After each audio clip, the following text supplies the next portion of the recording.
Aujourd'hui, 1er novembre, l'Église fait mémoire de tous les saints connus et inconnus. Il s'agit de fêter la victoire du Christ dans la vie de beaucoup d'hommes et de femmes. Ce sont des humains comme nous. Ils ont vécu dans ce monde où ils ont toujours cherché le Christ en obéissant à sa parole. Maintenant, ils jouissent de la béatitude éternelle près de celui qu'ils ont toujours cherché avec joie et foi. Leur espérance de toujours est comblée car Dieu n'abandonne jamais celui qui se penche sur lui et espère en lui.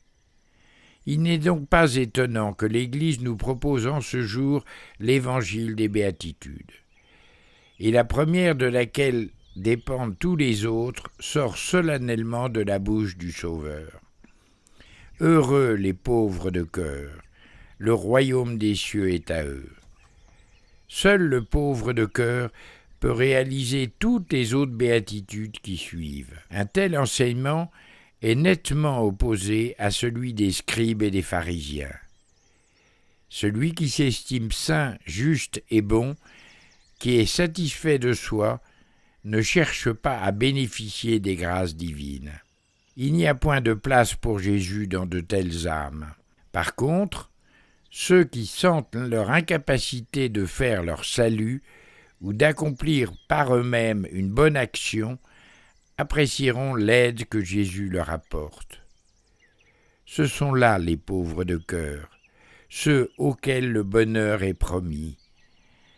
On peut avoir tout l'or du monde et être pauvre de cœur, comme on peut être matériellement pauvre et ne pas être pauvre de cœur. C'est donc seulement en étant pauvre de cœur que nous pouvons jouir de toutes les autres béatitudes. En cette fête de la Toussaint, demandons la prière de ceux et celles qui nous ont devancés, afin que là où ils sont, nous y allions au soir de notre vie, quand le Seigneur nous visitera.